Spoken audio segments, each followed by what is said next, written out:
Your Dell Precision 7865 workstation powers on, but the display stays blank. We will troubleshoot Windows Startup, repair damaged boot files, and restore your workstation using built-in recovery tools. A lot of errors pertain to this problem, and we're going to go ahead and jump into what should hopefully be a pretty straightforward process, guys. And we're going to go ahead and jump right into it. So first thing I'd recommend doing would be to actually go ahead and boot to the troubleshooting utility on Windows 11. So if you do a hard power off 3 times in a row, Windows should automatically attempt to launch the startup repair utility. And if it doesn't find anything, it will give you the option to select advanced settings, in which case it will take you to a screen that looks like this. Now, if it does not take you to a screen that looks like this, or you're unable to get to that, you can also download the Windows 10 Media Creation Utility, or Windows 11. They probably will make a creation utility for Windows 11 at some point. And it doesn't really matter, you can actually run the Windows 10 utility on Windows 11 as far as I'm aware. And you should be able to run the troubleshooting utilities built in within it. So you just would go ahead and download it to an ISO file and then burn it to a DVD or USB. It'd have to be about 4 gigabytes or more. It couldn't be a small USB flash drive, and it couldn't be a CD. It'd have to be a DVD. And then you boot your computer from it. So depending on the computer manufacturer, you'd have to tap a different key on your keyboard in order to launch that menu, in order to select what boot drive you want to go off of. So it could be anything between the escape key, F2, F8, F12, for example, and those are the function keys on the top of your keyboard. So you may have to just do a little bit of trial and error. Shouldn't take you more than a couple minutes. Googling it would probably be best before you even begin. But anyway, we're ready to go ahead and jump right into it. So we're on the choose an option page. So these will look very similar whether you're booting from it directly within Windows itself, or if you're plugged in a USB flash drive with the media creation utility installed and you selected the recovery option. So when you are setting up your Windows 11 installation or Windows 10, depending on the drive you're using, there should be an option to repair your computer in the bottom left corner of the dialog window, one of the first screens that comes up. You go ahead and select that, and then it would take you to a troubleshooting screen like you see here. And you want to go ahead and select troubleshoot, reset your PC, or see advanced options. And then there are going to be a whole bunch of options in here that we're going to explore in today's video. The first one, we're going to actually go underneath advanced options and then select startup repair, fix problems that keep Windows from loading. So go ahead and select that first.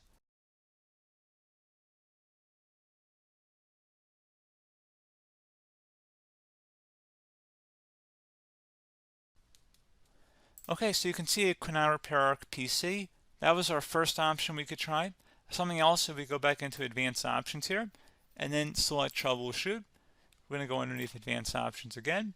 You can go ahead and actually access safe mode by selecting startup settings. And then if you select the restart button, you have the option on the screen select safe mode with networking, which will give you a key on the screen. It'll tell you which key to press to enter that. I believe it's the F7 key. It'll do that for you. I'm not going to go over that in today's tutorial because I don't really want to go into safe mode, but you're more than welcome to attempt that by going into here and then selecting restart.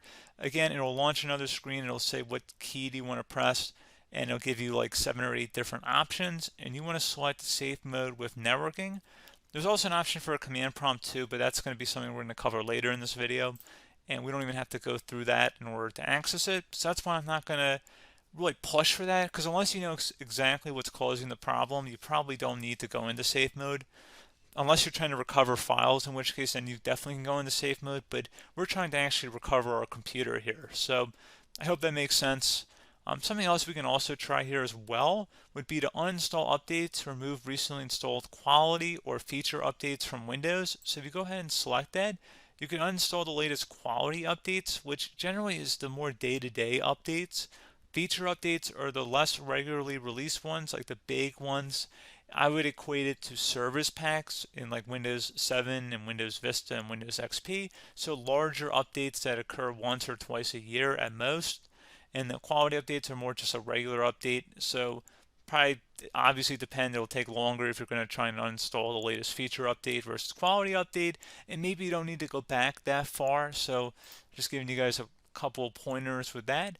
Something else you can also look at here, and we're going to jump into the command prompt in a little bit, but you can select System Restore, which will use a restore point recorded on your PC to restore Windows. And this is something I would highly recommend here, guys. So select next. Assuming you have a restore point saved on your computer, you go ahead and select the most recently created one, and you'll select next, and then you'll select the drive. You shouldn't actually have to select the drive. You can scan for affected programs, but we're going to keep it all default here, and then we're going to select finish. So once started, system restore cannot be interrupted. Do you want to continue? I think we're going to select yes. I don't think we have anything better to do on our computer right now, so just give it a moment here to initialize. It will take a couple minutes to run, obviously depending on how large your hard drive is and how much is saved on the system restore point. So just give it a couple minutes here.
Okay, so you can see the system has been restored successfully. We're going to go over a couple different methods addition to that if that did not work. So I'm just going to pause the video and we're going to start back on the recovery screen that we started with. Okay, so a couple other things we can try here too. If you go back into troubleshoot, you can select reset your PC, let you choose to keep or remove your personal files and then reinstalls Windows. You can select to keep my files, which will remove apps and settings but keeps your personal files. You can also select remove everything, which will remove all of your personal files, apps, and settings. So this is more of a factory reset, the second option here. First option, it should not delete all of your personal files. However, it will pretty much clear most of your programs. And keep in mind, there's no guarantee that your information, number one, is even still available and easily recoverable on your computer to the point that you actually would be able to recover anything. And the second point is that there's always a chance that it won't actually recover and it will just do a factory reset anyway. So there's no guarantee that actually would keep your files anyway. So I would recommend trying to get a recovery tool and backing that up first before selecting it anyway. But again, those are a couple different options. And then something else you can try here if you go back to the choose an option. Another option, if you go underneath choose an option and select troubleshoot, advanced options, and now select where it says command prompt. Okay, so the first thing we should do is type our main hard drive here. In most cases, it should be the C drive. So you just do a C colon and then hit enter on your keyboard. So once you're underneath the C drive, we're going to type in dir and then hit enter on your keyboard. It should have program files, users, and Windows all in there. That's how you know you're in the right directory.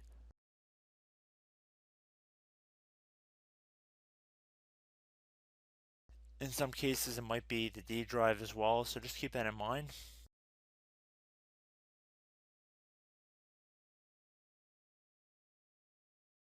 Next thing we're going to do is type in cd space / Windows / system 32 / config, and then you're going to hit enter on your keyboard.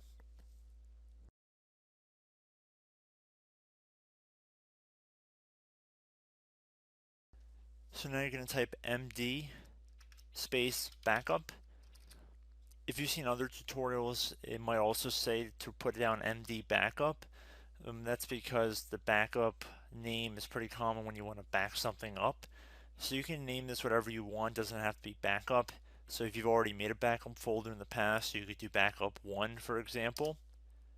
So once you're done setting the name you want the backup to be called, hit enter on your keyboard again.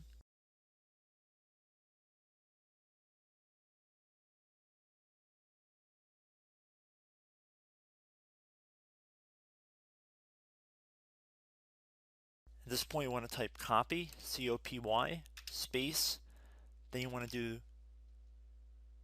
the star symbol above the 8 key, then do a period or a dot, whatever you want to call it, then another star sign, and then another space, and then type backup, and then hit enter on your keyboard.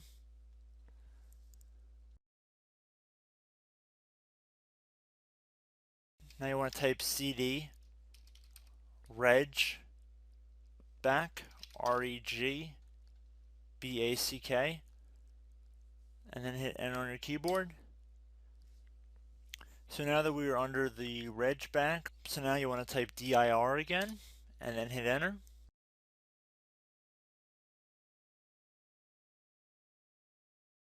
So now at this point we're going to type copy again. So copy, space, star sign, dot, another star sign, space, and then 2 dots. So we're going to type copy, space, star sign, dot, sign, star sign, dot, dot, and then hit enter on your keyboard again. So for overwrite, you want to overwrite all. So type A on your keyboard, so capital A, and then hit enter on your keyboard.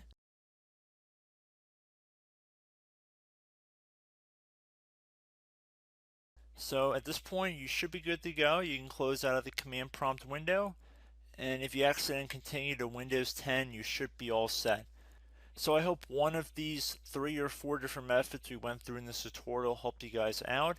Again, I'm not sure if you guys heard me earlier, but try to go back into your safe mode if possible and uninstall any programs you know might be conflicting with the Windows startup if you can get into safe mode.